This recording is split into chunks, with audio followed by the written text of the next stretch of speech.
Dans un monde où les étoiles sont des îles flottantes dans le ciel, une jeune fille nommée Yum découvre qu'elle possède la capacité de voyager entre ces îles stellaires. Elle se lance dans une quête pour retrouver les fragments d'une carte céleste légendaire, qui révélerait le chemin vers le firmament, un lieu mythique où tous les souhaits peuvent être exaucés.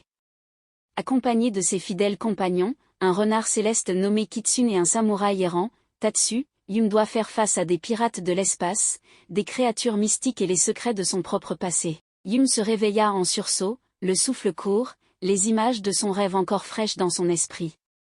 Elle avait rêvé d'une mer d'étoiles, d'îles flottantes et d'une voix mystérieuse qui l'appelait.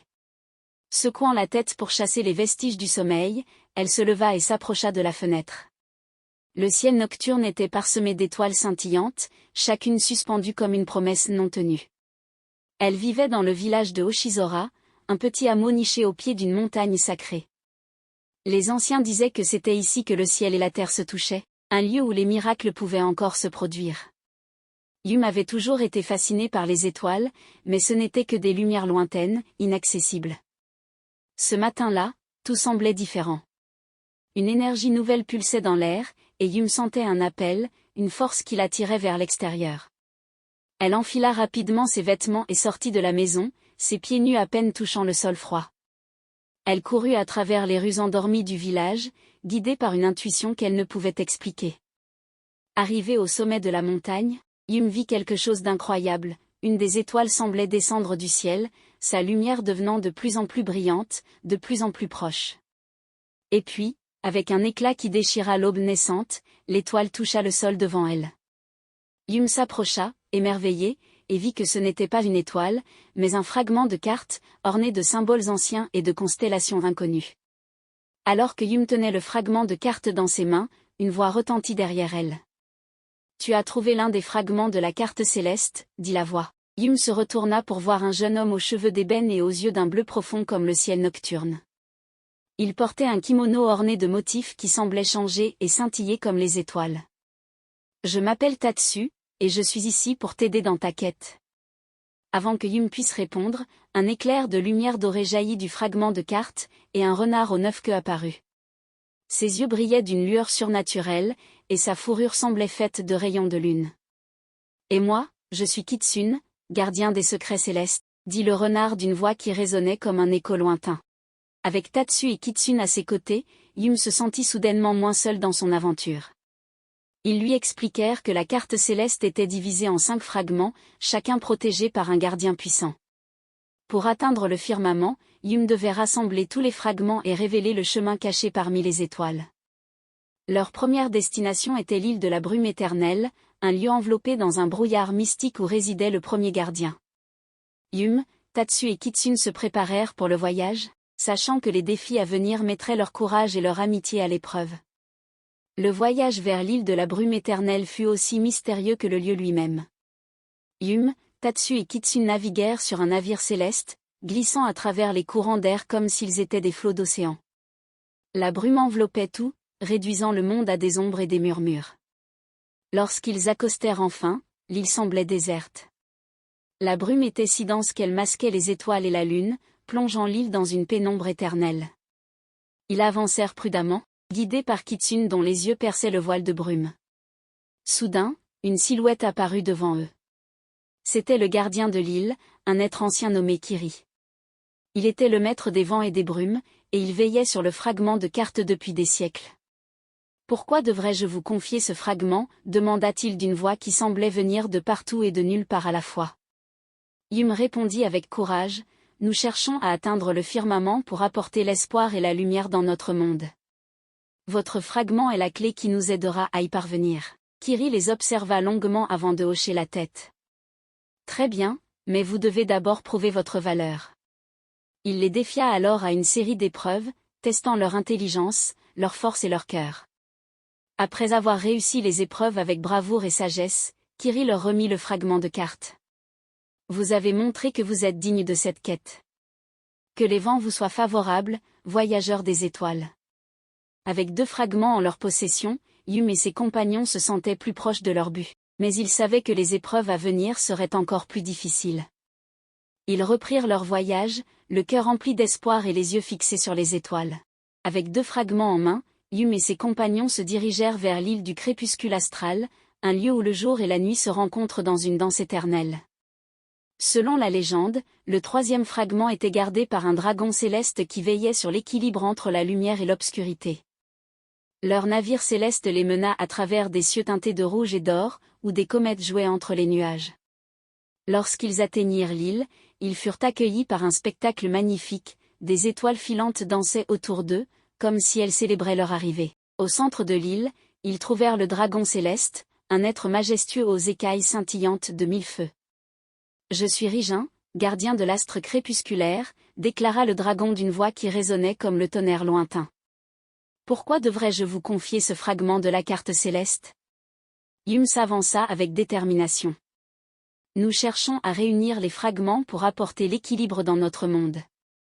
Votre fragment nous aidera à réaliser ce rêve. » Rigin les observa attentivement, puis hocha la tête. « Vous devez d'abord me montrer la pureté de vos intentions. » Il les invita alors à participer à la danse des astres, un rituel ancien où ils devaient harmoniser leurs mouvements avec le cours des étoiles. Après une danse éprouvante mais exaltante, Rigin leur remit le fragment avec un sourire.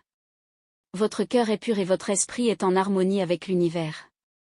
Le fragment est à vous. » Avec 3 fragments en leur possession, Yum, Tatsu et Kitsune se sentaient encouragés. Ils savaient que chaque étape les rapprochait du firmament, mais aussi des dangers qui les attendaient. Avec 3 fragments de la carte céleste en leur possession, Yum, Tatsu et Kitsune se dirigèrent vers l'île des souvenirs perdus. C'était un lieu mystérieux où le passé et le présent se mêlaient, et où les souvenirs oubliés revenaient à la surface. En approchant de l'île, une brume épaisse les entoura, et des visions du passé de Yum apparurent. Elle vit des souvenirs de son enfance, des moments heureux avec sa famille, mais aussi des souvenirs douloureux qu'elle avait enfouis au plus profond d'elle-même. Le gardien de l'île était une créature ancienne nommée Omwad, qui avait la capacité de révéler les vérités cachées. « Pour obtenir le fragment, vous devez affronter vos propres ombres, » dit Omwad d'une voix douce mais ferme. Yum accepta le défi et plongea dans ses souvenirs. Elle revécut des moments de joie, de tristesse et de peur, mais elle apprit aussi à accepter son passé et à en tirer des leçons. Avec l'aide de Tatsu et Kitsune, elle surmonta ses peurs et se libéra des chaînes de ses souvenirs. Omwad, impressionné par sa résilience, lui remit le 4e fragment de la carte céleste. « Tu as montré une grande force de caractère, Yum. Le passé ne doit pas être un fardeau, mais un guide pour l'avenir. » Avec ce nouveau fragment, le chemin vers le firmament devenait plus clair, mais Yum savait que le dernier gardien serait le plus redoutable de tous. Avec 4 fragments de la carte céleste en leur possession, Yum, Tatsu et Kitsune se préparèrent à affronter le dernier gardien. Selon la légende, ce gardien résidait dans l'île du souffle du cosmos, un lieu où le temps semblait suspendu et où les étoiles naissaient et mouraient. Leur voyage les mena à travers des nébuleuses aux couleurs vives et des champs d'astéroïdes scintillants. Lorsqu'ils arrivèrent à l'île, ils furent accueillis par un silence solennel, comme si l'univers lui-même retenait son souffle. Au centre de l'île se tenait un vieil homme, le gardien du dernier fragment. Il était connu sous le nom de César, le tisseur d'étoiles. « Vous avez parcouru un long chemin, jeune voyageur, » dit-il avec une voix qui portait la sagesse des âges. « Mais pourquoi devrais-je vous confier le dernier fragment de la carte céleste ?» Yum s'avança, son cœur battant à l'unisson avec le rythme du cosmos. « Nous avons surmonté de nombreuses épreuves et nous avons appris de nos voyages. Nous cherchons à atteindre le firmament pour apporter la paix et l'harmonie dans notre monde. » César les regarda attentivement, puis sourit. « Vous avez prouvé votre valeur et votre détermination. Mais avant de vous remettre le fragment, vous devez comprendre le véritable pouvoir qu'il détient. » Il leur expliqua que la carte céleste ne montrait pas seulement le chemin vers le firmament, mais qu'elle reflétait aussi le cœur de celui qui la détenait. César leur remit le dernier fragment avec une mise en garde, utilisez-la avec sagesse, car elle peut aussi bien créer que détruire. Avec tous les fragments réunis, la carte céleste s'illumina, révélant le chemin vers le firmament. Yum, Tatsu et Kitsune se tinrent debout, prêts à entreprendre la dernière étape de leur quête. Avec la carte céleste complète, Yum, Tatsu et Kitsune se tenaient devant le portail menant au firmament. La carte brillait d'une lumière éthérée, ses fragments s'assemblant pour former une clé qui activa le portail. Une lumière aveuglante jaillit, et ils franchirent le seuil vers un monde inconnu. Le firmament était un royaume de pure magie, où les lois de la physique et du temps n'avaient pas de prise. Des îles flottantes parsemaient le ciel, chacune abritant des créatures et des merveilles que Hume n'aurait jamais osé imaginer. Le ciel était un kaléidoscope de couleurs, avec des aurores célestes qui dansaient au-dessus d'eux. Au centre du firmament se trouvait un arbre gigantesque, ses racines plongeant dans l'étoffe même de l'univers. C'était l'arbre des vœux, et on disait que celui qui atteignait son sommet pouvait voir son vœu le plus cher se réaliser. Hume, Tatsu et Kitsune grimpèrent l'arbre, chaque branche les élevant plus haut dans le firmament. Lorsqu'ils atteignirent le sommet, Hume prit une profonde inspiration et fit son vœu. Elle ne souhaitait pas la richesse ni la gloire, mais la paix et l'harmonie pour son monde et pour les étoiles. Une lumière douce enveloppa Hume et ses compagnons, et l'arbre des vœux s'illumina, exaucant son souhait. Le firmament vibra d'une nouvelle énergie, et un pont de lumière se forma, reliant les îles stellaires à la terre de Hume. Le retour de Hume fut célébré comme un miracle. Avec la bénédiction du firmament, les îles stellaires et le monde de Hume furent connectés, apportant une ère de prospérité et de compréhension mutuelle. Hume devint une légende, la fille des étoiles qui avait uni les cieux et la terre. Et tandis que la paix régnait, Hume savait que de nouvelles aventures l'attendaient, car le ciel est vaste et les étoiles nombreuses. Mais ces histoires sont pour un autre jour.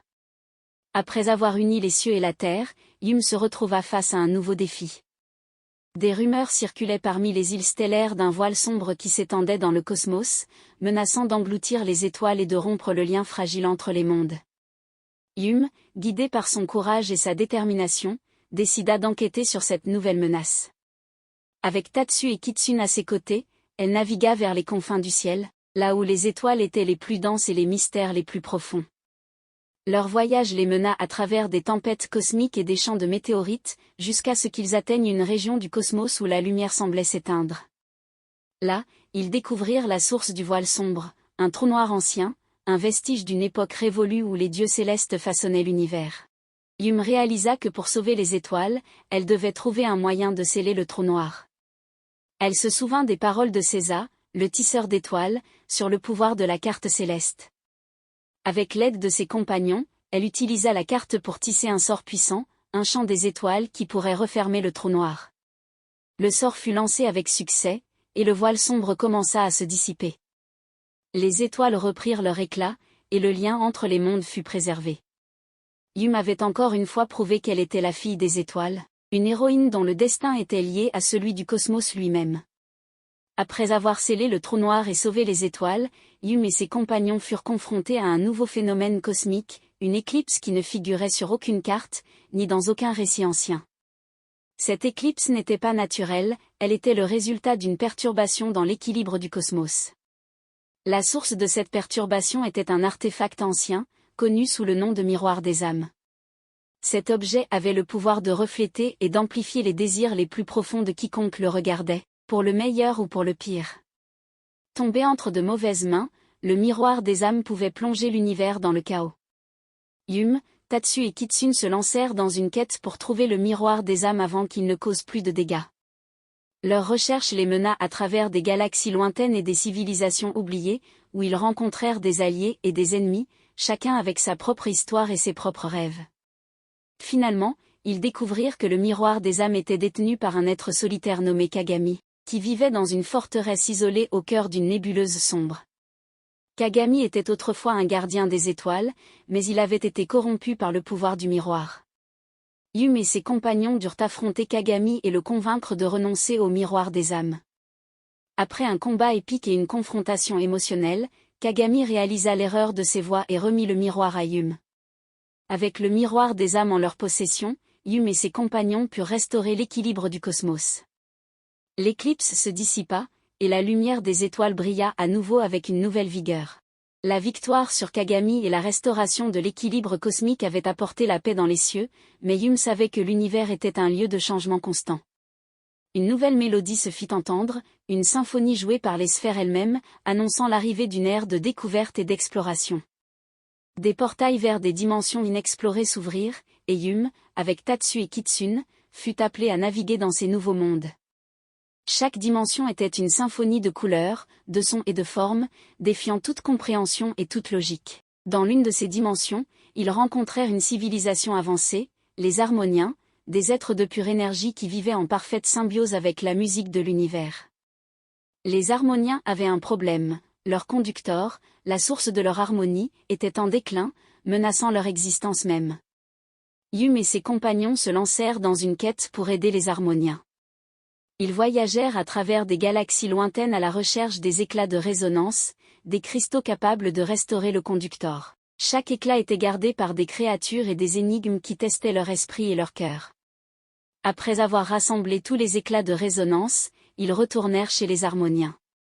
Avec les éclats en place, le conducteur s'illumina d'une nouvelle vie, et la symphonie des harmoniens reprit, plus belle que jamais. Les harmoniens remercièrent Yum et ses compagnons, leur offrant des dons de connaissances et de musique. Yum avait appris que l'univers était non seulement un lieu de défi, mais aussi de beauté et d'harmonie. La symphonie des harmoniens avait résonné à travers l'univers, attirant l'attention d'autres civilisations stellaires. Des délégations de diverses galaxies arrivèrent, cherchant à apprendre de la sagesse de Yum et de ses compagnons. Parmi eux se trouvaient les constellaires, des êtres faits de lumière pure qui vivaient dans les constellations. Les constellaires étaient confrontés à un dilemme, leur cœur, qui maintenait l'harmonie entre les constellations, commençait à se désaccorder. Si rien n'était fait, les constellations pourraient s'effondrer et semer le chaos dans l'univers. Yum, touché par leur quête de paix, accepta de les aider. Avec Tatsu et Kitsune, elle se lança dans une odyssée pour trouver la clé des harmonies, un instrument légendaire capable de restaurer l'accord parfait entre les cœurs des constellaires. Leur quête les mena à travers des supernovas, des trous de verre et des champs d'antimatière, jusqu'à ce qu'ils atteignent une ancienne bibliothèque cosmique. Là, ils découvrirent des indices sur l'emplacement de la clé des harmonies, cachée dans une galaxie lointaine, sur une planète oubliée. Après un voyage périlleux, ils trouvèrent la planète et avec elle, la clé des harmonies. Cet instrument, sculpté dans le cristal des étoiles, brillait d'une lumière qui semblait contenir toute la musique de l'univers. Yum utilisa la clé des harmonies pour rétablir l'accord entre les cœurs des constellaires. La musique qui en résultait était si belle qu'elle se propagea dans tout l'univers, apportant l'espoir et la joie dans chaque coin de l'espace. Les constellaires remercièrent Yum et ses compagnons, leur offrant des dons de lumière et de connaissances stellaires. Une fois de plus, Yum avait prouvé que même dans l'immensité de l'univers, l'harmonie pouvait être trouvée et préservée. Alors que l'harmonie régnait à nouveau dans l'univers, Yum et ses compagnons furent contactés par les gardiens du temps, des êtres qui veillaient sur le flux temporel de l'univers. Ils révélèrent à Yum qu'une anomalie temporelle menaçait d'effacer des moments clés de l'histoire, mettant en péril l'existence même de nombreuses civilisations. Les gardiens du temps confièrent à Yum une mission cruciale, voyager à travers les âges pour réparer les brèches temporelles. Armé d'un artefact connu sous le nom de chronocle, Yum, accompagné de Tatsu et Kitsune, se lança dans un périple à travers le passé, le présent et le futur. Leur première destination fut l'aube de la création des étoiles. Ils assistèrent à la naissance des premières lumières de l'univers et corrigèrent les distorsions qui menaçaient de les éteindre. Chaque étoile sauvée était une victoire, chaque moment préservé un pas de plus vers la stabilité du temps. Le voyage à travers le temps les conduisit à des époques de grandes découvertes, de conflits cosmiques et de paix retrouvée. Ils rencontrèrent des héros et des sages, des explorateurs et des inventeurs, chacun apportant sa pierre à l'édifice de l'histoire universelle. Finalement, après avoir traversé d'innombrables époques, Yum et ses compagnons réussirent à restaurer l'ordre temporel. Les gardiens du temps les remercièrent pour leur bravoure et leur dévouement, leur offrant des connaissances sur les mystères du temps. Avec l'univers sauvé une fois de plus, Yum réalisa que son voyage n'était pas seulement une aventure à travers l'espace, mais aussi à travers le temps. Elle avait appris que chaque instant était précieux et que l'histoire de chaque être était un fil dans le tissu du cosmos. Après avoir rétabli l'ordre temporel, Yum et ses compagnons furent confrontés à un nouveau défi. Des anomalies commençaient à apparaître dans les déserts de l'espace, des zones où la réalité elle-même semblait s'effriter. Ces anomalies étaient des sables du changement, des particules capables de transformer la matière et l'énergie. Les gardiens du temps expliquèrent que les sables du changement étaient le résultat d'une expérience cosmique ancienne qui avait mal tourné, menaçant maintenant de déstabiliser l'univers. Yum, Tatsu et Kitsune devaient trouver la source des sables et la sceller avant qu'il ne soit trop tard. Leur quête les mena à travers des mondes arides et des galaxies abandonnées, où chaque grain de sable était un fragment de réalités alternatives. Ils durent faire face à des créatures façonnées par les sables, des êtres de pure transformation qui défiaient toute logique. Finalement, ils découvrirent la source des sables, un vortex gigantesque au cœur d'une tempête spatiale. Avec l'aide de la carte céleste et des connaissances acquises auprès des gardiens du temps, ils réussirent à sceller la source, empêchant les sables du changement de se répandre davantage. L'univers fut sauvé une fois de plus de la destruction, et Yum prit conscience de la fragilité de la réalité. Elle avait appris que même les plus petits grains pouvaient avoir un impact immense, et que chaque action comptait dans le grand schéma de l'univers. Après avoir scellé la source des sables du changement, Yum et ses compagnons furent célébrés à travers l'univers comme des héros. Mais leur repos fut de courte durée. Une nouvelle mélodie se fit entendre, une mélodie de détresse provenant d'une galaxie lointaine où l'harmonie avait été brisée. Les habitants de cette galaxie, les Mélodéens, étaient des êtres dont la vie était régie par la musique. Chaque action, chaque pensée était une note dans leur grande symphonie de vie. Mais leur symphonie était en péril, car leur chef d'orchestre avait disparu, emportant avec lui la clé de sol, l'artefact qui maintenait l'harmonie de leur monde. Yum, Tatsu et Kitsune se mirent en route pour aider les Mélodéens. Leur voyage les mena à travers des champs d'astéroïdes chantants et des quasars pulsant au rythme de l'univers. Ils découvrirent que le chef d'orchestre avait été enlevé par une faction dissidente qui cherchait à réécrire la symphonie de la galaxie selon leurs propres désirs. Avec courage et ingéniosité, Yum et ses compagnons affrontèrent les dissidents et récupérèrent la clé de sol. Ils libérèrent le chef d'orchestre, qui, reconnaissant, reprit sa place et restaura l'harmonie perdue. La symphonie de la galaxie des Mélodéens reprit, plus belle et plus forte qu'avant. Yum avait appris que la musique était un langage universel, capable de réunir les êtres et de guérir les cœurs. La galaxie des Mélodéens était à nouveau en harmonie, mais l'univers est un lieu de constante surprise. Yum, Tatsu et Kitsune reçurent un message urgent d'une civilisation connue sous le nom des Résonants, des êtres qui vivaient dans l'alignement parfait des mondes. Une perturbation dans leur alignement menaçait de déchirer le tissu de leur réalité. Les Résonants avaient besoin de l'aide de Yum pour rétablir l'équilibre. Leur monde était construit sur une série de sphères concentriques, chacune vibrante d'une fréquence unique. Mais une force inconnue avait désynchronisé ces fréquences, créant un chaos qui se propageait à travers leur monde. Yum et ses compagnons entreprirent un voyage vers le cœur des sphères des résonants. Ils découvrirent que la source du déséquilibre était un cristal de dissonance, un artefact ancien qui absorbait les fréquences harmoniques et les remplaçait par des ondes de chaos.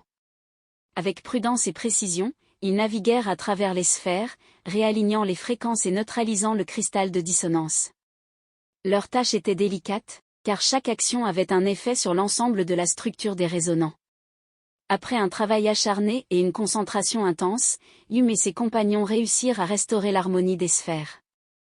Les mondes des résonants furent sauvés, et les ondes de chaos se dissipèrent, remplacées par une mélodie de paix et d'unité. Les résonants remercièrent Yum pour son aide, lui offrant des dons de gratitude qui résonneraient à travers les âges. Yum avait appris que l'équilibre était essentiel, non seulement dans la musique mais dans tous les aspects de la vie. La restauration de l'harmonie des sphères des résonants avait apporté une paix durable, mais l'univers, dans son infinie complexité, révélait toujours de nouveaux mystères. Yum, Tatsu et Kitsune furent alertés par des signaux provenant du vide, un espace entre les galaxies où le silence régnait en maître. Les signaux étaient des appels à l'aide, émis par une race ancienne connue sous le nom des Voidwalkers, des navigateurs du vide qui avaient perdu leur chemin. Leur monde avait été englouti par le vide, et ils cherchaient désespérément à retrouver leur chemin vers les étoiles. Yum et ses compagnons, guidés par la lumière de la carte céleste, se lancèrent dans une expédition pour trouver les Voidwalkers. Ils traversèrent des régions de l'espace où les étoiles ne brillaient pas, où l'obscurité était si profonde qu'elle semblait absorber toute espérance. Après un voyage long et périlleux, ils trouvèrent les Voidwalkers, errant sans but dans le néant. Yum utilisa la carte céleste pour créer un chemin de lumière, un pont entre le vide et le monde des étoiles. Les Voidwalkers suivirent le chemin créé par Yum et furent guidés vers un nouveau foyer, une galaxie où ils pourraient prospérer et partager leur connaissance du vide. En retour, ils offrirent à Yum et à ses compagnons des secrets anciens sur les régions inexplorées de l'univers. Yum avait appris que même dans le vide le plus profond, il y avait de la lumière et de l'espoir. Elle avait découvert que l'obscurité n'était pas un ennemi, mais un appel à la découverte et à l'exploration. Les Voidwalkers étaient désormais en sécurité, et l'univers semblait respirer un air de tranquillité. Mais Hume savait que la paix était souvent éphémère dans l'immensité cosmique. Une nouvelle aventure attendait au tournant, portée par les vents de l'aube cosmique. Des signaux mystérieux commencèrent à émaner des confins de l'univers, des fréquences qui ne correspondaient à aucune civilisation connue. Ces signaux guidaient Hume et ses compagnons vers une région inexplorée, un lieu où les cartes stellaires n'osaient pas s'aventurer. Leur voyage les mena à travers des courants d'étoiles et des vortex de lumière, jusqu'à ce qu'ils atteignent une galaxie naissante, un berceau d'étoiles où les possibilités semblaient infinies. C'était un spectacle à couper le souffle, une danse de création où chaque nova était une note dans la mélodie de l'univers. Au cœur de cette galaxie, ils découvrirent une race d'êtres faits de pure énergie, les aurorans. Ces créatures étaient les gardiennes de l'aube cosmique, veillant sur la naissance des étoiles et la formation des mondes. Mais une force obscure menaçait de perturber leur travail sacré. Hume et ses compagnons apprirent que cette force était un reliquat d'une ancienne guerre cosmique, un écho de destruction qui avait survécu à travers les âges. Ils devaient trouver le cœur de l'aube, un cristal capable de purifier la galaxie et de dissiper les ombres du passé. Leur quête les conduisit à travers des nébuleuses et des champs de gravité, où chaque découverte était une énigme et chaque énigme une découverte. Finalement, ils trouvèrent le cœur de l'aube, caché dans une nébuleuse où les étoiles naissaient et mouraient en un cycle éternel. Avec le cœur de l'aube, Hume et ses compagnons purifièrent la galaxie naissante, permettant aux aurorans de continuer leur œuvre. La lumière triompha sur l'obscurité, et la galaxie put s'épanouir dans la paix et la beauté. Les aurorans remercièrent Hume pour son courage et sa détermination, lui offrant des dons de lumière et de vie. Hume avait appris que la création et la destruction étaient deux faces d'une même pièce, et que l'espoir pouvait naître même dans les moments les plus sombres.